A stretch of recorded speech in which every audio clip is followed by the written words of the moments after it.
ਖਬਰਾਂ ਦੇ ਵੱਲ ਆਈਏ। ਸ਼ੁਰੂਆਤ ਕਰੀਏ ਪੰਜਾਬ ਦੀ ਸਿਆਸਤ ਤੋਂ।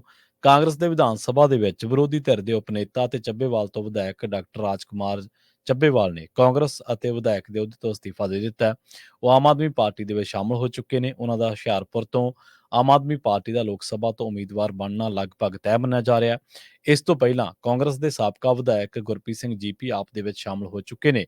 ਉਹਨਾਂ ਨੂੰ ਫਤਿਹਗੜ੍ਹ ਸਾਹਿਬ ਤੋਂ ਲੋਕ ਸਭਾ ਦਾ ਉਮੀਦਵਾਰ ਬਣਾਇਆ ਗਿਆ ਹੈ। 54 ਸਾਲਾ ਰਾਜਕੁਮਾਰ ਨੇ ਦੱਸਿਆ ਕਿ ਉਹਨਾਂ ਹੁਸ਼ਿਆਰਪੁਰ ਜ਼ਿਲ੍ਹੇ ਦੇ ਚੱਬੇਵਾਲ ਵਿਧਾਨ ਸਭਾ ਹਲਕੇ ਤੋਂ ਵਿਧਾਇਕ ਵਜੋਂ ਅਸਤੀਫਾ ਦੇ ਦਿੱਤਾ ਹੈ। ਉੱਘੇ ਦਲਿਤ ਆਗੂ ਪੰਜਾਬ ਵਿਧਾਨ ਸਭਾ ਦੇ ਵਿੱਚ ਵਿਰੋਧੀ ਧਿਰ ਦੇ ਉਪਨੇਤਾ ਸਨ। ਚੰਡੀਗੜ੍ਹ ਤੋਂ ਖਬਰ ਏਜੰਸੀ ਦੇ ਮੁਤਾਬਕ ਰਾਜਕੁਮਾਰ ਦਾ ਮੁੱਖ ਮੰਤਰੀ ਭਗਵੰਤ ਮਾਨ ਵੱਲੋਂ ਪਾਰਟੀ ਦੇ ਵਿੱਚ ਸ਼ਾਮਲ ਹੋਣ ਤੇ ਉਹਨਾਂ ਦਾ ਸਵਾਗਤ ਕੀਤਾ ਗਿਆ। ਉਹ ਹਫ਼ਤੇ ਦੇ ਅੰਦਰ ਆਪ ਦੇ ਵਿੱਚ ਸ਼ਾਮਲ ਹੋਣ ਵਾਲੇ ਪੰਜਾਬ ਦੇ ਦੂਜੇ ਕਾਂਗਰਸੀ ਆਗੂ ਬਣ ਚੁੱਕੇ ਨੇ। ਆਪ ਸੂਬਾ ਇਕਾਈ ਨੇ ਐਕਸ ਤੇ ਪੰਜਾਬੀ ਪੋਸਟ ਦੇ ਵਿੱਚ ਕਿਹਾ ਹੈ ਕਿ ਰਾਜਕੁਮਾਰ ਚੱਬੇਵਾਲ ਦੇ ਪਾਰਟੀ ਦੇ ਵਿੱਚ ਸ਼ਾਮਲ ਹੋਣ ਦੇ ਨਾਲ ਪਾਰਟੀ ਹੋਰ ਮਜ਼ਬੂਤ ਹੋਵੇਗੀ। ਚੱਬੇਵਾਲ ਤੋਂ ਵਿਧਾਇਕ ਭਗਵੰਤ ਮਾਨ ਦੀਆਂ ਲੋਕ ਪੱਖੀ ਨੀਤੀਆਂ ਤੋਂ ਪ੍ਰਭਾਵਿਤ ਹੋ ਕੇ ਆਪ ਦੇ ਵਿੱਚ ਸ਼ਾਮਲ ਹੋ ਚੁੱਕੇ ਨੇ। ਪਾਰਟੀ ਵੱਲੋਂ ਉਹਨਾਂ ਨੂੰ ਬਹੁਤ-ਬਹੁਤ ਵਧਾਈਆਂ ਦਿੱਤੀਆਂ ਗਈਆਂ ਨੇ। ਸੂਤਰਾਂ ਦੇ ਮੁਤਾਬਕ ਆਪ ਹੁਣ ਹੁਸ਼ਿਆਰਪੁਰ ਲੋਕ ਸਭਾ ਸੀਟ ਤੋਂ ਡਾਕਟਰ ਰਾਜਕੁਮਾਰ ਚੱਬੇਵਾਲ ਨੂੰ ਉਮੀਦਵਾਰ ਬਣਾ ਸਕਦੀ ਹੈ। ਡਾਕਟਰ ਰਾਜਕੁਮਾਰ ਚੱਬੇਵਾਲ, ਜਿਵੇਂ ਆਪਾਂ ਜ਼ਿਕਰ ਕਰਕੇ ਹਟੇ ਕਿ ਦੂਜੇ ਕਾਂਗਰਸੀ ਆਗੂ ਨੇ, ਮਹੀਨਾ ਕੁ ਪਹਿਲਾਂ ਹੀ ਉਹਨਾਂ ਨੇ ਪੰਜਾਬ ਦੇ ਸਿਰ ਜਿਹੜਾ 70,000 ਕਰਜ਼ਾ ਕਰੋੜ ਦਾ ਆਮ ਆਦਮੀ ਪਾਰਟੀ ਨੂੰ 2 ਸਾਲਾਂ ਦੇ ਵਿੱਚ ਚੁੱਕਿਆ, ਉਹਦਾ ਬੈਨਰ ਫੜ ਕੇ ਇਹਨਾਂ ਨੇ ਵਿਧਾਨ ਸਭਾ ਦੇ ਵਿੱਚ ਆਪਣੇ ਆਪ ਨੂੰ ਸੰਗਲਾਂ ਦੇ ਵਿੱਚ ਜਕੜ ਕੇ ਰੱਖਿਆ ਹੋਇਆ ਸੀਗਾ ਕਿ ਇਸ ਤਰ੍ਹਾਂ ਪੰਜਾਬ ਜਕੜਿਆ ਹੋਇਆ। ਹੁਣ ਸਮਝੋ ਬਾਹਰ ਹੈ ਕਿ ਮਹੀਨੇ ਦੇ ਵਿੱਚ ਹੀ ਉਹ ਕਰਜ਼ਾ ਲੈ ਗਿਆ, 70,000 ਕਰੋੜ ਰੁਪਈਆ ਹੋਰ ਕਿਤੋਂ ਆ ਗਿਆ ਕਿ ਵਿਧਾਇਕ ਸਾਹਿਬ ਦਾ ਜਿਹੜਾ ਦਿਲ ਹੈ ਉਹ ਹੁਣ ਆਮ ਆਦਮੀ ਪਾਰਟੀ ਤੇ ਆ ਗਿਆ। ਇਹ ਪਹਿਲੀ ਵਾਰ ਨਹੀਂ ਹੈ, ਪਰ ਇਹਨੇ ਇੱਕ ਬਹੁਤ ਵੱਡੇ ਸਵਾਲ ਨੂੰ ਜਨਮ ਦੇ ਦਿੱਤਾ ਹੈ। ਉਹ ਸਵਾਲ ਆਪਾਂ ਅਕਸਰ ਐਡਰੈਸ ਨਹੀਂ ਕਰਦੇ। ਉਹ ਸਵਾਲ ਇਹ ਹੈ ਕਿ ਕੀ ਹੁਣ ਦਲਿਤ ਆਗੂ ਪੰਜਾਬ ਦੀ ਰਾਜਨੀਤੀ ਦੇ ਵਿੱਚ ਹਾਸ਼ੀਆਗ੍ਰਸਤ ਨੇ? ਕਿ ਆਮ ਆਦਮੀ ਪਾਰਟੀ ਕੋਲੇ ਕੋਈ ਦਲਿਤ ਚਿਹਰਾ ਨਹੀਂ? ਇਹਨਾਂ ਨੇ ਉਪ ਮੁੱਖ ਮੰਤਰੀ ਦਲਿਤ ਭਾਈਚਾਰੇ ਤੋਂ ਉਪ ਮੁੱਖ ਮੰਤਰੀ ਬਣਾਉਣ ਦਾ ਵਾਅਦਾ ਕੀਤਾ ਸੀਗਾ ਇਹਨਾਂ ਨੇ, ਆਮ ਆਦਮੀ ਪਾਰਟੀ ਵਾਲਿਆਂ ਨੇ, ਪਰ ਹਾਲੇ ਤੱਕ ਨਹੀਂ ਬਣਾਇਆ। ਇੱਕ ਵਿਧਾਇਕ ਨੇ ਉਹ ਮਸਲਾ ਚੁੱਕਿਆ ਸੀਗਾ, ਤੁਹਾਨੂੰ ਯਾਦ ਹੋਣਾ, ਤੇ ਉਸ ਵਿਧਾਇਕ ਨੂੰ ਮੁੱਖ ਮੰਤਰੀ ਸਾਹਿਬ ਜਿਹੜੇ ਕਿ ਸਾਡੇ ਭਗਵੰਤ ਮਾਨ ਨੇ, ਇਹਨਾਂ ਨੇ ਕਿਹਾ ਕਿ ਇਹਨੂੰ ਜੁੱਤੀ ਸੰਗਾਓ, ਇਹਨੂੰ ਕੋਈ ਦੌਰਾ ਪੈ ਗਿਆ। ਇਹ ਕਾਂਗਰਸੀ ਸੀਗਾ। ਇੱਕ ਹੋਰ ਵਿਧਾਇਕ ਨੇ ਇਹ ਮਾਮਲਾ ਚੁੱਕਿਆ ਸੀ, ਆਮ ਆਦਮੀ ਪਾਰਟੀ ਦੇ ਵਿਧਾਇਕ ਨੇ। ਉਹ ਵਿਧਾਇਕ ਅਕਸਰ ਚਰਚਾ ਦੇ ਵਿੱਚ ਵੀ ਰਹਿੰਦਾ, ਸੁਰਖੀਆਂ ਦੇ ਵਿੱਚ ਵੀ ਰਹਿੰਦਾ। ਉਸ ਵਿਧਾਇਕ ਨੇ ਇਹ ਮਾਮਲਾ ਚੁੱਕਿਆ ਸੀ। ਉਸ ਵਿਧਾਇਕ ਦਾ ਫੋਨ ਐਸਡੀਐਮ, ਤਹਿਸੀਲਦਾਰ, ਥਾਣੇਦਾਰ, ਹੋਰ ਜਿਹੜੇ ਅਫਸਰਸ਼ਾਹੀ ਸੀ ਚੱਕਣੋਂ ਹੀ ਹਟ ਗਈ। ਉਹਨੂੰ ਸਰਕਾਰੀ ਸਮਾਗਮਾਂ ਦੇ ਵਿੱਚ ਸੱਦਾ ਹੀ ਮਿਲਣੋਂ ਹਟ ਗਿਆ। ਉਹਨੂੰ ਕਹਿੰਦੇ ਕੋਈ ਗੱਲ ਨਹੀਂ, ਤੂੰ ਜ਼ੋਰ ਲਾ ਲਾ, ਉਪ ਮੁੱਖ ਮੰਤਰੀ ਬਣ ਲਾ ਪਹਿਲਾਂ, ਫਿਰ ਤੇਰਾ ਫੋਨ ਚੱਕ ਲਾਂਗੇ। ਉਹਨੇ ਮਿਹਨਤ ਕੀਤੀ, ਤਰਲਾ ਕੀਤਾ ਕਿ ਭਾਈ ਮੈਥੋਂ ਗਲਤ ਕਿਹਾ ਗਿਆ, ਮੈਂ ਇਹ ਡਿਮਾਂਡ ਨਹੀਂ ਕਰਦਾ। ਤੇ ਉਸ ਤੋਂ ਬਾਅਦ ਫਿਰ ਉਹਦੇ ਜਿਹੜਾ ਉਹ ਇੱਕ ਅਹੁਦਾ ਸੀ ਜਾਂ ਇੱਕ ਅਪਰੋਚ ਹੁੰਦੀ ਹੈ ਨਾ ਇੱਕ ਵਿਧਾਇਕ ਦੀ, ਉਹ ਫਿਰ ਤੈਅ ਹੋਈ। ਇਹ ਸਾਡਾ ਲੋਕਤੰਤਰ ਆ, ਇਹ ਸਾਡੀਆਂ ਪਾਰਟੀਆਂ ਡੈਮੋਕ੍ਰੇਟਿਕ ਪਾਰਟੀਆਂ ਨੇ। ਕੁਲਦੀਪ ਸਿੰਘ ਧਾਲੀਵਾਲ ਜੇ ਕਹਿੰਦਾ ਕਿ ਭਾਈ ਕੈਨੇਡਾ ਦੇ ਨਾਲ ਤੁਹਾਡਾ ਜਿਹੜਾ ਮਸਲਾ ਉਹ ਹੱਲ ਹੋਣਾ ਚਾਹੀਦਾ, ਉਹਨੂੰ ਕਹਿੰਦੇ ਹਾਂ ਤੇਰੀ ਜ਼ਰੂਰਤ ਕਿਵੇਂ ਹੋਈ ਇਹ ਗੱਲ ਕਹਿਣ ਦੀ। ਸਿੱਖਾਂ ਦਾ ਮਾਮਲਾ ਸੀਗਾ ਉਹ, ਭਾਈ ਹਰਦੀਪ ਸਿੰਘ ਨਿੱਜਰ ਦੇ ਨਾਲ ਜੁੜਿਆ ਮਾਮਲਾ ਸੀ, ਜਦੋਂ ਕੈਨੇਡਾ ਤੇ ਭਾਰਤ ਦੇ ਦਰਮਿਆਨ ਕੂਟਨੀਤਿਕ ਦਬਾਅ ਆ ਗਏ, ਕੂਟਨੀਤਿਕ ਰਿਸ਼ਤਿਆਂ ਦੇ ਵਿੱਚ ਖਟਾਸ ਆ ਗਈ, ਚਲੋ ਕੂਟਨੀਤਿਕ ਦਬਾਅ ਵੀ ਕਹਿ ਸਕਦੇ ਹਾਂ ਆਪਾਂ। ਉਹਨੂੰ ਕਿਹਾ ਗਿਆ ਪਾਰਟੀ ਵੱਲੋਂ ਕਿ ਹਾਂ ਤੇਰੀ ਇਹ ਜ਼ਰੂਰਤ ਕਿਵੇਂ ਹੋਈ ਕਿ ਤੂੰ ਇਸ ਮਸਲੇ ਤੇ ਆਪਣੀ ਰਾਏ ਦਿੱਤੀ। ਕਦੇ 92 ਐਮਐਲਏ ਤੁਸੀਂ ਬੋਲਦੇ ਵੇਖਿਆ ਕਿਸੇ ਗੱਲ ਦੇ ਵਿੱਚ? ਕਦੇ ਉਹਨਾਂ ਦੀ ਪੰਜਾਬ ਦੇ ਮਸਲੇ ਤੇ ਵਿਧਾਨ ਸਭਾ ਦਾ ਸੈਸ਼ਨ ਹੋ ਕੇ ਹਟਿਆ? ਤੁਸੀਂ ਖਬਰ ਤੇ ਨਜ਼ਰ 'ਚ ਵੀ ਸੁਣਿਆ ਹੋਣਾ, ਸਵੇਰੇ ਸ਼ਾਮ ਵੀ ਸੁਣਿਆ ਹੋਣਾ, ਰਿਪੋਰਟਾਂ ਦੇ ਵਿੱਚ ਵੀ ਸੁਣਿਆ ਹੋਣਾ। ਇੱਕ ਵੀ ਵਿਧਾਇਕ ਨੇ ਪੰਜਾਬ 92 ਚੋਂ, ਮੈਂ ਜਿਹੜੇ ਸੱਤਾਧਾਰੀ ਨੇ ਇਹਨਾਂ ਦੀ ਗੱਲ ਕਰ ਰਿਹਾ, 92 ਦੇ ਵਿੱਚੋਂ ਇੱਕ ਵੀ ਵਿਧਾਇਕ ਹੈ ਐਸਾ ਜਿਹਨੇ ਕਿਸਾਨੀ ਦੀ ਗੱਲ ਕੀਤੀ ਹੋਵੇ? ਇੱਕ ਵੀ ਵਿਧਾਇਕ ਹੈ ਜਿਹਨੇ ਬੇਰੁਜ਼ਗਾਰ ਮੁੰਡੇ ਕੁੜੀਆਂ ਦਾ ਮਸਲਾ ਚੁੱਕਿਆ ਹੋਵੇ? ਇੱਕ ਵੀ ਵਿਧਾਇਕ ਹੈ ਐਸਾ ਜਿਹਨੇ ਡਰੱਗ ਦੀ ਗੱਲ ਕੀਤੀ ਹੋਵੇ? ਇੱਕ ਵੀ ਵਿਧਾਇਕ ਹੈ ਐਸਾ ਜਿਹਨੇ ਕਿਹਾ ਹੋਵੇ ਕਿ ਹਾਂ ਪੰਜਾਬ ਦੇ ਵਿੱਚ ਲਾਅ ਐਂਡ ਆਰਡਰ ਦੀ ਹਾਲਤ ਹੈ, ਪੰਜਾਬ ਦੇ ਕਿਸਾਨਾਂ ਸਿਰ ਕਰਜ਼ਾ? ਇੱਕ ਵੀ ਨਹੀਂ ਹੈ।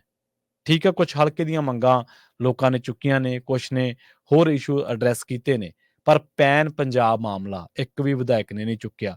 ਕਿ ਇਹਨਾਂ ਨੂੰ ਪੰਜਾਬ ਦੇ ਵਿੱਚ ਜੋ ਹੋ ਰਿਹਾ ਉਹ ਦਿਖਦਾ ਨਹੀਂ ਹੈ?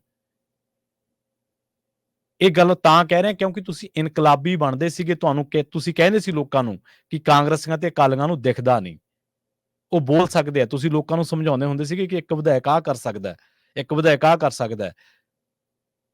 ਉਹ ਘੱਟੋ-ਘੱਟ ਕਦੇ ਤਾਂ ਬੋਲਦੇ ਸੀਗੇ, ਉਹ ਘੱਟੋ-ਘੱਟ ਕੈਪਟਨ ਅਮਰਿੰਦਰ ਸਿੰਘ ਨੂੰ ਆਪਾਂ ਕਹਿ ਦਿੰਦੇ ਹਾਂ ਕਿ ਉਹ ਭਾਜਪਾ ਦੇ ਨਾਲ ਰਲਿਆ ਹੋਇਆ ਸੀ, ਉਹਨੇ ਆਇਆ ਸੀ। ਉਹ ਘੱਟੋ-ਘੱਟ ਉਹ ਕਿਸਾਨੀ ਬਿੱਲਾਂ ਤੇ ਤਾਂ ਉਹ ਕਹਿੰਦਾ ਕਿ ਮੈਂ ਨਹੀਂ ਵਿਰੋਧ ਕਰ ਸਕਦਾ ਕਿਸਾਨਾਂ ਦਾ। ਉਹਨੂੰ ਕਿਹਾ ਗਿਆ ਕਿ ਤੂੰ ਆਪਦੇ ਲੋਕਾਂ ਨੂੰ ਰੋਕ, ਉਹ ਕਹਿੰਦਾ ਮੈਂ ਨਹੀਂ ਰੋਕ ਸਕਦਾ। ਘੱਟੋ-ਘੱਟ ਉਹਨੇ ਪੰਜਾਬ ਦੀ ਵਿਧਾਨ ਸਭਾ ਦੇ ਵਿੱਚ ਇਹ ਤਾਂ ਕਿਹਾ ਨਾ ਕਿ ਜਿਹੜਾ ਸੀਏ ਤੁਸੀਂ ਲੈ ਕੇ ਆ ਰਹੇ ਹੋ, ਅਸੀਂ ਇਹਦੇ ਪੱਖ ਦੇ ਵਿੱਚ ਨਹੀਂ। ਤੁਸੀਂ ਤਾਂ ਇੰਨਾ ਕਹਿਣ ਜੋਗੇ ਵੀ ਨਹੀਂ ਰਹੇ। ਪਤਾ ਨਹੀਂ ਕੀ ਮਜਬੂਰੀ ਹੈ, ਪਤਾ ਨਹੀਂ ਕਾਹਦਾ ਡਰ ਹੈ, ਪਤਾ ਨਹੀਂ ਕੀ ਘੱਟੋ-ਘੱਟ ਚੰਨੀ ਦੇ ਘਰੋਂ 10 ਕਰੋੜ ਰੁਪਈਆ ਮਿਲਿਆ। ਆਪਾਂ ਉਹਦੀਆਂ ਖਬਰਾਂ ਲਾਈਆਂ। ਚੰਨੀ 2 ਵਿਧਾਨ ਸਭਾ ਹਲਕਿਆਂ ਤੋਂ ਹਾਰ ਗਏ। ਆਪਾਂ ਉਹ ਖਬਰਾਂ ਕੀਤੀਆਂ। ਚੰਨੀ ਦੀ ਰਾਜਨੀਤੀ ਦਾ ਕਰਨ ਦਾ ਜਿਹੜਾ ਤੌਰ ਤਰੀਕਾ ਆਪਾਂ ਉਹਦੇ ਨਾਲ ਕਦੇ ਵੀ ਸਹਿਮਤ ਨਹੀਂ ਹੋਏ ਕਿ ਇਹਦਾ ਜਿਹੜਾ ਤੌਰ ਤਰੀਕਾ, ਕਿਉਂਕਿ ਮੀ ਟੂ ਦੇ ਵਿੱਚ ਵੀ ਉਹਦਾ ਨਾਮ ਬੋਲਦਾ ਰਿਹਾ, ਇੱਕ ਬੀਬੀ ਨੂੰ ਅੱਧੀ ਰਾਤ ਨੂੰ ਮੈਸੇਜ ਭੇਜਣ ਵਾਲੇ ਮਾਮਲੇ ਦੇ ਵਿੱਚ ਵੀ ਚੰਨੀ ਦਾ ਨਾਮ ਬੋਲਦਾ ਰਿਹਾ। ਆਪਾਂ ਉਹ ਹਰ ਖਬਰ ਕੀਤੀ ਜਿਹੜੀ ਚੰਨੀ ਦੀ ਰਾਜਨੀਤੀ ਦੇ ਨਾਲ ਜੁੜੀ ਸੀ ਔਰ ਗਲਤ ਕੰਮ ਸੀ। ਉਹਨੇ ਚੰਡੀਗੜ੍ਹ ਦੇ ਵਿੱਚ ਆਪਦੀ ਕੋਠੀ ਨੂੰ ਬਣਾ ਲਿਆ ਢਵਾ ਕੇ, ਬਾਅਦ ਦੇ ਵਿੱਚ ਉਹ ਕੈਂਸਲ ਕਰਨਾ ਪਿਆ। ਉਹਨੇ ਹਾਥੀ ਦੀ ਸਵਾਰੀ ਕੀਤੀ। ਉਹਨੇ ਹੋਰ ਜਦੋਂ ਵੀ ਉਹਨੇ ਕਿਹਾ ਕਿ ਮੈਂ ਬੱਕਰੀ ਚੋ ਲੈਣਾ, ਮੈਂ ਆਹ ਕਰ ਲੈਣਾ, ਲੋਕਾਂ ਨੇ ਕਿਹਾ ਚਲੋ ਆਪਾਂ ਉਹਨਾਂ ਚੀਜ਼ਾਂ ਦੇ ਵਿੱਚ ਨਹੀਂ ਪੈ ਸਕਦੇ ਆਪਾਂ, ਕਿਉਂਕਿ ਇੱਕ ਮਿਆਰੀ ਜੇ ਆਲੋਚਨਾ ਵੀ ਕਰਨੀ ਹੈ ਤਾਂ ਉਹਦਾ ਇੱਕ ਮਿਆਰ ਹੋਣਾ ਚਾਹੀਦਾ, ਉਹਦਾ ਇੱਕ ਕਾਰਨ ਹੋਣਾ ਚਾਹੀਦਾ, ਉਹਦੀ ਇੱਕ ਸ਼ਬਦਾਵਲੀ ਹੁੰਦੀ ਹੈ। ਇਹ ਨਹੀਂ ਗਾ ਆਲੋਚਨਾ ਦੇ ਵਿੱਚ ਤੁਸੀਂ ਜੋ ਮਰਜ਼ੀ ਜੀ ਮੂੰਹ ਦੇ ਵਿੱਚ ਆਏ ਉਹ ਬੋਲਦੇ ਹੋ, ਨਹੀਂ। ਜਦੋਂ ਤੁਸੀਂ ਆਲੋਚਨਾ ਕਰਦੇ ਹੋ ਔਰ ਔਨ ਏਅਰ ਕਰਦੇ ਹੋ ਤਾਂ ਇਹਦੀ ਕੋਈ ਮਰਿਆਦਾ ਹੈ, ਇਹਦੀ ਕੋਈ ਸ਼ਬਦਾਵਲੀ ਹੈ। ਜਿਵੇਂ ਡਾਕਟਰੀ ਦੇ ਲਈ, ਜਿਵੇਂ ਇੰਜੀਨੀਅਰਿੰਗ ਦੇ ਲਈ, ਜਿਵੇਂ ਹੋਰਨਾਂ ਚੀਜ਼ਾਂ ਦੇ ਲਈ ਕੋਈ ਕੋਡ ਬਣੇ ਆ, ਕੋਈ ਉਹਨਾਂ ਦਾ ਪ੍ਰੋਟੋਕੋਲ ਹੈ, ਉਹ ਠੀਕ ਇਸੇ ਤਰ੍ਹਾਂ ਹੀ ਇਹ ਪ੍ਰੋਫੈਸ਼ਨ ਹੈ, ਇਸੇ ਤਰ੍ਹਾਂ ਹੀ ਹੈ। ਇਹ ਥੋੜ੍ਹਾ ਕਿ ਤੁਸੀਂ ਮਨ ਦੇ ਵਿੱਚ ਆਇਆ ਜੋ ਮਰਜ਼ੀ ਉਹ ਬੋਲਤਾ, ਠੀਕ ਹੈ। ਇਹ ਟਾਕ ਸ਼ੋਜ਼ ਦੇ ਵਿੱਚ ਚੱਲ ਜਾਂਦੀ ਹੈ ਗੱਲ ਕਿ ਤੁਸੀਂ ਜਿਵੇਂ ਤੁਹਾਡਾ ਪਰਸਨਲ ਓਪੀਨੀਅਨ ਹੈ, ਪਰਸਨਲ ਸ਼ਬਦਾਵਲੀ ਹੈ, ਉਹ ਤੁਸੀਂ ਯੂਜ਼ ਕਰ ਲਓ। ਉਹਦੇ 'ਚ ਕੋਈ ਗਲਤ ਨਹੀਂ ਹੈਗਾ, ਕਿਉਂਕਿ ਉਹ ਟਾਕ ਸ਼ੋ ਆਪਾਂ ਪੋਡਕਾਸਟ ਵੀ ਤਾਂ ਸੁਣਦੇ ਹੀ ਆ ਨਾ। ਪਰ ਜਦੋਂ ਤੁਸੀਂ ਪੋਲੀਟੀਕਲੀ ਕਿਸੇ ਚੀਜ਼ ਨੂੰ ਐਨਾਲਿਸਿਸ ਕਰ ਰਹੇ ਹੋ, ਉਹਦੇ ਤੇ ਗੱਲ ਕਰ ਰਹੇ ਹੋ, ਤਾਂ ਉਹਦੇ 'ਚ ਆਪਾਂ ਕਹਿੰਦੇ ਹਾਂ ਕਿ ਚੰਨੀ ਸਾਹਿਬ, ਮੁੱਖ ਮੰਤਰੀ ਸਾਹਿਬ, ਪ੍ਰਧਾਨ ਮੰਤਰੀ ਸਾਹਿਬ, ਭਾਵੇਂ ਆਪਾਂ ਉਹਨਾਂ ਦੀ ਰਾਜਨੀਤੀ ਨਾਲ ਕਦੇ ਵੀ ਸਹਿਮਤ ਨਹੀਂ ਹੋਏ। ਉਹਨਾਂ ਨੇ ਇੱਕ ਗੱਲ ਕਹੀ, ਉਹ ਅੜੇ, ਚੰਨੀ ਸਾਹਿਬ ਜਿਨ੍ਹਾਂ ਦੀ ਮੈਂ ਗੱਲ ਕਰ ਰਿਹਾ, ਉਹ ਅੜੇ। ਉਹਨਾਂ ਨੇ ਕਿਹਾ ਕਿ ਤੁਸੀਂ ਪ੍ਰਧਾਨ ਮੰਤਰੀ ਸਾਹਿਬ ਚਲੇ ਜਾਓ, ਚਲੇ ਗਏ ਆ, ਕੋਈ ਗੱਲ ਨਹੀਂ, ਕਿਸੇ ਨੇ ਤੁਹਾਡੇ ਬੰਨੀ ਡਲਾ ਨਹੀਂ ਚਲਾਇਆ ਇੱਥੇ। ਮੈਂ ਆਪਣੇ ਲੋਕਾਂ ਤੇ ਜ਼ੁਲਮ ਨਹੀਂ ਕਰਨਾ। ਉਹਨੇ ਹਾਲਾਂਕਿ ਡੀਜੀਪੀ ਨੂੰ ਕੇਂਦਰ ਅਪੁਆਇੰਟ ਕਰਦਾ। ਉਹਨੇ ਡੀਜੀਪੀ ਨੂੰ ਕਿਹਾ ਕਿ ਕਿਸੇ ਬੰਦੇ ਤੇ ਡਾਂਗ ਨਹੀਂ ਵੱਜਣੀ ਚਾਹੀਦੀ। ਇੱਕ ਮੁੱਖ ਮੰਤਰੀ ਦਾ ਇਹ ਸਟੈਂਡ ਹੁੰਦਾ ਆਪਣੇ ਲੋਕਾਂ ਦੇ ਵਿੱਚ, ਔਰ ਇਹ ਸਟੈਂਡ ਉਹਨਾਂ ਦਾ ਯਾਦ ਰੱਖਿਆ ਜਾਊਗਾ ਚੰਨੀ ਸਾਹਿਬ ਦਾ।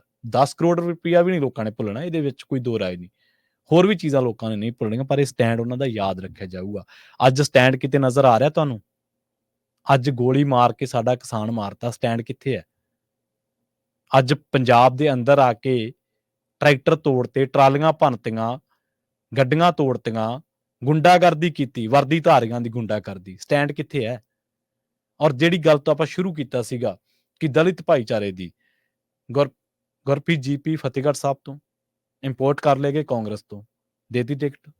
ਰਾਜਕੁਮਾਰ ਚੱਬੇਵਾਲ ਇੰਪੋਰਟ ਕਰ ਲਏ ਗਏ ਕਾਂਗਰਸ ਤੋਂ, ਦੇਤੀ ਟਿਕਟ। ਸੁਸ਼ੀਲ ਕੁਮਾਰ ਰਿੰਕੂ ਇੰਪੋਰਟ ਕਰ ਲਏ ਗਏ ਕਾਂਗਰਸ ਤੋਂ, ਦੇਤੀ ਟਿਕਟ। ਕਰਮਜੀਤ ਅਨਮੋਲ ਨੂੰ ਫਰੀਦਕੋਟ ਭੇਜਤਾ, ਕਿਉਂਕਿ ਸੰਗਰੂਰ 'ਚ ਤਾਂ ਸੈਟਿੰਗ ਨਹੀਂ ਆ ਰਹੀ ਸੀ, ਫਰੀਦਕੋਟ ਰਿਜ਼ਰਵ ਹਲਕਾ। ਇਹ ਇਕੱਲਾ ਇੱਥੇ ਨਹੀਂ ਗਾ, ਆਮ ਆਦਮੀ ਪਾਰਟੀ ਨਾਲ ਨਹੀਂ ਗਾ, ਅਕਾਲੀਆਂ ਨੇ ਵੀ ਕਿਸੇ ਟਾਈਮ ਗੁਲਜ਼ਾਰ ਸਿੰਘ ਰਣੀਕੇ ਜਿਹੜੇ ਮਾਝੇ ਦੇ ਵਿੱਚੋਂ ਲੜਦੇ ਹੁੰਦੇ ਸੀਗੇ, ਉਹਨਾਂ ਨੂੰ ਲਿਆ ਕੇ ਫਰੀਦਕੋਟੋਂ ਲੜਾਇਆ। ਹੁਣ ਉਹਨਾਂ ਨੇ ਫਿਰ ਮਲੋਟੋਂ ਕਿਹਾ ਹਰਪ੍ਰੀਤ ਸਿੰਘ ਕੋਟਭਾਈ ਨੂੰ ਕਿ ਤੁਸੀਂ ਤਿਆਰ ਰਹੋ ਫਰੀਦਕੋਟ ਜਾਣ ਵਾਸਤੇ, ਰਿਜ਼ਰਵ ਹਲਕਾ। ਸੋ ਪੰਜਾਬ ਦੀ ਸਿਆਸਤ, ਜਿੱਥੋਂ ਕਾਸ਼ੀ ਰਾਮ ਵਰਗੇ ਆਗੂ ਉੱਠ ਕੇ ਯੂਪੀ ਦੀ ਸਿਆਸਤ ਤੱਕ ਜਿਹੜੀਆਂ ਉਹਨਾਂ ਨੇ ਵੱਡੀਆਂ-ਵੱਡੀਆਂ ਮਾਰਾਂ ਮਾਰੀਆਂ, ਮੱਲਾਂ ਮਾਰੀਆਂ, ਉੱਥੇ ਅੱਜ ਸਾਨੂੰ ਦਲਿਤ ਚਿਹਰਾ ਨਹੀਂ ਮਿਲ ਰਿਹਾ, ਖਾਸ ਕਰਕੇ ਇਨਕਲਾਬ ਵਾਲਿਆਂ ਨੂੰ ਨਹੀਂ ਮਿਲ ਰਿਹਾ। ਆਪਾਂ ਇਹ ਤਾਂ ਮੰਨਦੇ ਨਾ ਕਿ ਅਕਾਲੀ ਤੇ ਕਾਂਗਰਸੀਆਂ ਤੋਂ ਲੋਕ ਖਿੱਝ ਗਏ, ਲੋਕ ਅੱਕ ਗਏ, ਉਹਨਾਂ ਦੇ ਘੁਟਾਲਿਆਂ ਤੋਂ, ਉਹਨਾਂ ਦੀਆਂ ਕਰਤੂਤਾਂ ਤੋਂ, ਤੇ ਲੋਕਾਂ ਨੇ ਇੱਧਰ ਨੂੰ ਮੂੰਹ ਕਰ ਲਿਆ। ਇਹ ਤਾਂ ਗੱਲ ਆਪਾਂ ਕਹਿੰਦੇ ਹਾਂ, ਪਰ ਇੱਧਰ ਵੀ ਅੱਜ ਤੁਹਾਡੇ ਕੋਲੇ 2 ਸਾਲਾਂ ਦੇ ਵਿੱਚ ਤੁਹਾਡੇ ਕੋਲੇ ਚਿਹਰੇ ਨਹੀਂ ਬਚੇ। ਤੁਹਾਡੇ ਕੋਲੇ ਕਾਡਰ ਕਿੱਥੇ ਹੈ ਤੁਹਾਡਾ? ਜਿਹੜੇ ਤੁਸੀਂ 13 ਐਮਪੀ ਕੈਂਡੀਡੇਟ ਦੇਣੇ ਸੀ ਲੋਕਾਂ ਨੂੰ, ਫਲਾਣਾ ਚੱਕੀ ਵਾਲੇ ਦਾ ਮੁੰਡਾ, ਫਲਾਣਾ ਪੈਂਚਰ ਵਾਲੇ ਦਾ ਮੁੰਡਾ, ਉਹ ਕਿ ਇੱਕ ਲਾਭ ਸਿੰਘ ਉਗੋਕੇ ਨੂੰ 117 ਟਿਕਟਾਂ ਦੇ ਵਿੱਚੋਂ ਲਾਭ ਸਿੰਘ ਉਗੋਕੇ ਨੂੰ ਟਿਕਟ ਦੇ ਕੇ ਤੁਸੀਂ ਸਾਰੇ ਪੰਜਾਬ ਦੀ ਰਾਜਨੀਤੀ ਦਾ ਉਹ ਨੈਰੇਟਿਵ ਬਦਲਦੇ ਹੋ। ਤੁਸੀਂ ਕਹਿੰਦੇ ਹੋ ਕਿ ਅਸੀਂ ਰਾਜਨੀਤੀ ਬਦਲਣਾ ਹੈ। 55 ਬੰਦੇ ਉਹ ਆ ਜਿਹੜੇ ਤੁਹਾਡੀਆਂ ਟਿਕਟਾਂ ਤੇ ਲੜੇ ਦੂਜੀਆਂ ਪਾਰਟੀਆਂ ਚੋਂ। 117 ਚੋਂ 55 ਬੰਦੇ ਗਿਣ ਕੇ ਦੇਖ ਲਓ ਪੰਜਾਬ ਦੇ ਹਰ ਹਲਕੇ ਦੇ ਵਿੱਚੋਂ ਤੁਹਾਨੂੰ ਮਿਲ ਜਾਣਗੇ ਕਿ ਕਿੱਧਰੋਂ ਆਏ ਨੇ। ਬਲਕਾਰ ਸਿੱਧੂ ਕਿੱਥੇ ਸੀਗੇ?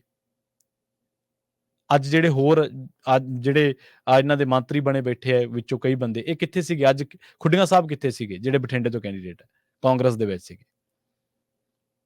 ਹੋਰ ਜਿੰਨੇ ਵੀ ਤੁਹਾਨੂੰ ਬਥੇਰੇ ਮਿਲ ਜਾਣਗੇ ਜਿਹੜੇ ਲੋਕ ਪਹਿਲਾਂ ਅਕਾਲੀ ਦਲ ਦੇ ਵਿੱਚ ਸੀਗੇ, ਕਾਂਗਰਸ ਦੇ ਵਿੱਚ ਸੀਗੇ, ਆ ਜਿਹੜੇ ਮੋਹਾਲੀ ਵਾਲੇ ਐਮਐਲਏ ਨੇ, ਸਭ ਤੋਂ ਅਮੀਰ ਐਮਐਲਏ ਕਿੱਥੇ ਸੀਗੇ?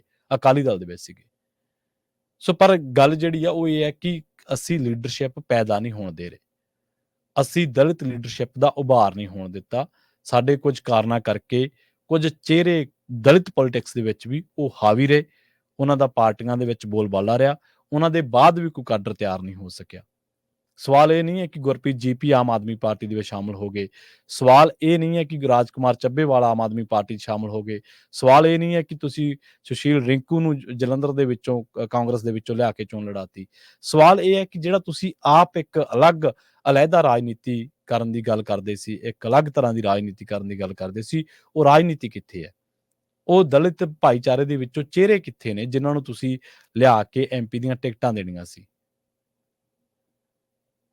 ਸੋ ਇਹ ਬੜੀ ਇੱਕ ਚਰਚਾ ਅਲੱਗ ਤਰ੍ਹਾਂ ਦੀ ਹੈ, ਜਿਹੜੀ ਕਿ ਚੱਲਣੀ ਚਾਹੀਦੀ ਹੈ। ਪੰਜਾਬ ਦੀ ਰਾਜਨੀਤੀ ਦੇ ਵਿੱਚ ਆਪਾਂ ਕਹਿੰਦੇ ਹਾਂ ਕਿ ਸਾਰੀਆਂ ਧਿਰਾਂ ਰਾਜਨੀਤੀ ਦੇ ਵਿੱਚ ਉਹਨਾਂ ਦਾ ਯੋਗਦਾਨ ਹੋਵੇ। ਉਹਨਾਂ ਦੇ ਵਿੱਚੋਂ ਜਿਹੜੇ ਲੋਕ ਅੱਜ ਕੱਲ੍ਹ ਕਿਸੇ ਸਟੈਂਡ ਦੇ ਉੱਤੇ ਸੀਗੇ ਕਿ ਅਸੀਂ ਆਹ ਚੀਜ਼ ਕਰਨ ਆਏ ਹਾਂ, ਅੱਜ ਉਹੀ ਕਰ ਰਹੇ ਨੇ। ਉਹ ਕੱਲ੍ਹ ਉਹ ਥਾਪੀਆਂ ਮਾਰਦੇ ਸੀਗੇ, ਕਹਿੰਦੇ ਅਸੀਂ ਪ੍ਰਕਾਸ਼ ਸਿੰਘ ਬਾਦਲ ਨੂੰ ਹਰਾਤਾ, ਚਿਹਰੇ ਹਰਾਤੇ, ਅਸੀਂ ਕੈਪਟਨ ਅਮਰਿੰਦਰ ਸਿੰਘ ਨੂੰ ਹਰਾਤਾ, ਅਸੀਂ ਫਲਾਂ ਬੰਦੇ ਨੂੰ ਹਰਾਤਾ, ਵੱਡੇ-ਵੱਡੇ ਲੋਕਾਂ ਨੂੰ ਹਰਾ ਕੇ ਘਰੇ ਬਿਠਾਤਾ। ਬਿਲਕੁਲ ਉਹ ਬਹੁਤ ਵੱਡੀ ਅਚੀਵਮੈਂਟ ਹੈ, ਅਸੀਂ ਮੰਨਦੇ ਹਾਂ। ਪਰ ਅੱਜ ਤੁਸੀਂ 2 ਸਾਲਾਂ 'ਚ ਐਸਾ ਕੀ ਹੋਇਆ ਕਿ ਤੁਸੀਂ ਉਹੀ ਚਿਹਰਿਆਂ ਦੀ ਰਾਜਨੀਤੀ ਦੇ ਵਿੱਚ ਤੁਸੀਂ ਪੈ ਗਏ। 5 ਮੰਤਰੀ ਤੁਹਾਨੂੰ ਉਤਾਰਨੇ ਪਏ, 3 ਕੈਂਡੀਡੇਟ ਤੁਸੀਂ ਇੰਪੋਰਟ ਕਰ ਲਏ ਆ। ਆਪਦੇ ਯਾਰਾਂ ਦੋਸਤਾਂ ਨੂੰ ਟਿਕਟਾਂ ਦੇ ਕੇ ਤੁਹਾਨੂੰ ਭੇਜਣਾ ਪੈ ਰਿਹਾ ਕਿ ਨਹੀਂ ਜੀ ਫਲਾਣੇ ਹਲਕੇ 'ਚ ਜਾਓ। ਚਲੋ ਇਹ ਤਾਂ ਸਾਰੇ ਹੀ ਕਰਦੇ ਆ, ਅਕਾਲੀ ਦਲ ਨੇ ਵੀ ਕੀਤਾ। ਇੱਕ ਮਿਸਾਲ ਦਿੱਤੀ ਹੈ, ਕਾਂਗਰਸ ਨੇ ਵੀ ਕੀਤਾ। ਕਾਂਗਰਸ ਨੇ ਬਥੇਰਾ ਥਾਈਂ ਕੀਤਾ ਹੋਣਾ। ਪਰ ਲੋਕਲ ਲੀਡਰਸ਼ਿਪ ਇਹਦਾ ਜਿਹੜਾ ਅਸਲ ਦੇ ਵਿੱਚ ਇੱਕ ਹੋਰ ਕਾਰਨ ਵੀ ਹੈ, ਉਹ ਇਹ ਹੈ ਕਿ ਕਈ ਸੀਟਾਂ ਪਹਿਲਾਂ ਰਿਜ਼ਰਵ ਨਹੀਂ ਸੀ ਹੁੰਦੀਆਂ। ਉੱਥੇ ਰਿਜ਼ਰਵ ਨਾ ਹੋਣ ਕਰਕੇ ਜਿਹੜੀ ਡੋਮੀਨੇਟ ਧਿਰ ਹੈ, ਵਿਕਾਸ ਦੇ ਹਿਸਾਬ ਦੇ ਨਾਲ ਵੀ ਦੇਖੀਏ ਤਾਂ ਉਹ ਧਿਰਾਂ ਦਾ ਉਹਦੇ ਉੱਤੇ ਕਬਜ਼ਾ ਰਿਹਾ, ਉਹਨਾਂ ਸੀਟਾਂ ਦੇ ਉੱਤੇ। ਮੰਨ ਲਓ ਫਰੀਦਕੋਟ ਆ, ਫਰੀਦਕੋਟ ਜਗਮੀਤ ਸਿੰਘ ਬਰਾੜ ਲੜਦੇ ਰਹੇ ਆ ਕਿਸੇ ਸਮੇਂ। ਬਾਦਲ ਪਰਿਵਾਰ, ਸੁਖਬੀਰ ਸਿੰਘ ਬਾਦਲ ਇੱਥੋਂ ਹਾਰੇ ਹੋਏ ਆ ਇੱਕ ਵਾਰੀ। ਇਸੇ ਤਰ੍ਹਾਂ ਹੋਰ ਬਥੇਰੀਆਂ ਜਿਹੜੀਆਂ ਸੀਟਾਂ ਨੇ ਉਹਨਾਂ ਤੇ ਉੱਤੇ, ਕਿਉਂਕਿ ਉਹ ਜਰਨਲ ਸੀਗੀਆਂ। ਉੱਥੇ ਦਲਿਤ ਭਾਈਚਾਰੇ ਦੀ ਰਾਜਨੀਤੀ ਦਾ, ਲੀਡਰਸ਼ਿਪ ਦਾ ਉਭਾਰ ਹੋ ਹੀ ਨਹੀਂ ਸਕਿਆ। ਉਹਨਾਂ ਨੇ ਕਿਹਾ ਕਿ ਚਲੋ ਠੀਕ ਹੈ, ਜਰਨਲ ਸੀਟ ਹੈ। ਕਾਂਗਰਸ ਨੇ ਵੀ ਇਹ ਮੰਨਿਆ ਕਿ ਚਲੋ ਜਰਨਲ ਹੈ, ਕੋਈ ਨਹੀਂ, ਆਪਣਾ ਕਿਹੜਾ ਲੀਡਰ ਹੈ ਉੱਥੇ ਕੋਈ। ਮੁਹੰਮਦ ਸਦੀਕ ਤੁਹਾਨੂੰ ਯਾਦ ਹੋਣਾ ਪਹਿਲਾਂ ਭਦੌੜ ਤੋਂ ਲੜੇ ਸੀਗੇ ਐਮਐਲਏ ਦੀ ਚੋਣ। ਫਿਰ ਉਹਨਾਂ ਨੂੰ ਕਿਹਾ ਗਿਆ ਕਿ ਫਰੀਦਕੋਟ ਲੜੋ। ਉਹਨਾਂ ਦੀ ਕਿਸਮਤ ਦੇਖੋ ਤੁਸੀਂ, ਮੁਹੰਮਦ ਸਦੀਕ ਸਾਹਿਬ ਦੀ, ਉਹ ਪਹਿਲਾਂ ਭਦੌੜੋਂ ਲੜੇ ਤੇ ਉਹਨਾਂ ਦਾ ਦਰਬਾਰਾ ਸਿੰਘ ਗੁਰੂ ਦੇ ਨਾਲ ਪੇਚਾ ਪਿਆ ਰਿਹਾ।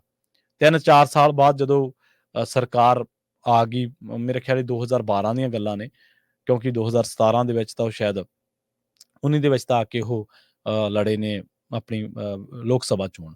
ਤਾਂ ਉਹਨਾਂ ਦਾ ਪੇਚਾ ਪਿਆ ਰਿਹਾ ਦਰਬਾਰਾ ਸਿੰਘ ਗੁਰੂ ਦੇ ਨਾਲ। ਹਾਈ ਕੋਰਟ ਨੇ ਉਹ ਫੈਸਲਾ ਦਿੱਤਾ। ਉਦੋਂ ਨੂੰ ਫੈਸਲਾ ਜਦੋਂ ਨੂੰ ਆਇਆ, ਉਦੋਂ ਨੂੰ ਸ਼ਾਇਦ 15 ਦੇ ਵਿੱਚ ਉਹ ਆਇਆ ਫੈਸਲਾ, ਸ਼ਾਇਦ ਉਹ 16 ਦੇ ਸ਼ੁਰੂਆਤ ਦੇ ਵਿੱਚ ਆਇਆ। ਉਹਨਾਂ ਨੇ 2 ਸਾਲ ਵਧਾਇਕੀ ਮਾਣੀ ਸਦੀਕ ਸਾਹਿਬ ਨੇ। 17 ਦੇ ਵਿੱਚ ਉਹ ਹਾਰ ਗਏ। ਜਦੋਂ ਹਾਰ ਗਏ ਤੇ 19 ਦੇ ਵਿੱਚ ਉਹਨਾਂ ਨੂੰ ਲੋਕ ਸਭਾ ਟਿਕਟ ਦੇ ਦਿੱਤੀ ਫਰੀਦਕੋਟ ਤੋਂ, ਉੱਥੋਂ ਉਹ ਜਿੱਤ ਗਏ। ਹੁਣ ਉਹਨਾਂ ਨੇ ਐਜ਼ ਐਨ ਐਮਪੀ ਉਹਨਾਂ ਦੀ ਪਰਫਾਰਮੈਂਸ ਕੀ ਰਹੀ ਹੈ, ਉਹ ਕਿੰਨਾ ਕੁ ਬੋਲੇ ਨੇ, ਤੁਹਾਨੂੰ ਸਾਰਿਆਂ ਨੂੰ ਪਤਾ ਹੀ ਹੈ। ਉਹ ਜਦੋਂ ਉਹਨਾਂ ਨੂੰ ਇੱਕ ਵਾਰੀ ਸਵਾਲ ਕੀਤਾ ਪ੍ਰੈਸ ਨੇ ਕਿ ਤੁਸੀਂ ਜੀ ਬੋਲੇ ਨਹੀਂ ਜਾਂ ਕਿਵੇਂ, ਉਹ ਕਹਿੰਦੇ ਜੀ ਮੇਰਾ ਤਾਂ ਮੋਢਾ ਉਤਰਿਆ ਹੋਇਆ। ਇੱਕ ਵਾਰੀ ਪਹਿਲਾਂ ਇੱਕ ਫੋਟੋ ਵਾਇਰਲ ਹੋ ਗਈ ਸੀ, ਉਦੋਂ ਉਹ ਸੌਂ ਰਹੇ ਸੀਗੇ। ਉਹ ਇਸੇ ਕਰਕੇ ਦੇਖੋ, ਕਈ ਚੀਜ਼ਾਂ ਕਾਰਨ ਬਣਦੀਆਂ ਨੇ, ਕਿਸੇ ਦੀ ਚੜ੍ਹਾਈ ਦਾ ਤੇ ਕਿਸੇ ਦੀ ਉਤਰਾਈ ਦਾ।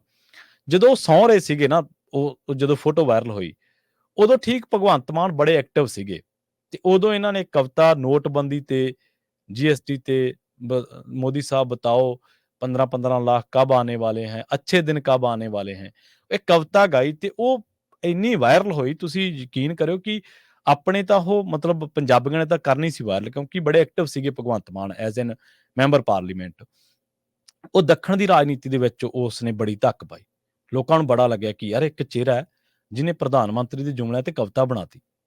ਔਰ ਉਹ ਚਿਹਰਾ ਕੌਣ ਆ? ਕਾਂਗਰਸੀ ਹੈ ਕੋਈ? ਨਹੀਂ। ਕਹਿੰਦੇ ਕੋਈ ਅਕਾਲੀ ਹੈ? ਨਹੀਂ। ਕੋਈ ਹੋਰ ਦਲ ਦਾ? ਨਹੀਂ। ਕਹਿੰਦੇ ਕੌਣ ਹੈ? ਆਮ ਆਦਮੀ ਪਾਰਟੀ ਦਾ, ਆਮ ਬੰਦਾ।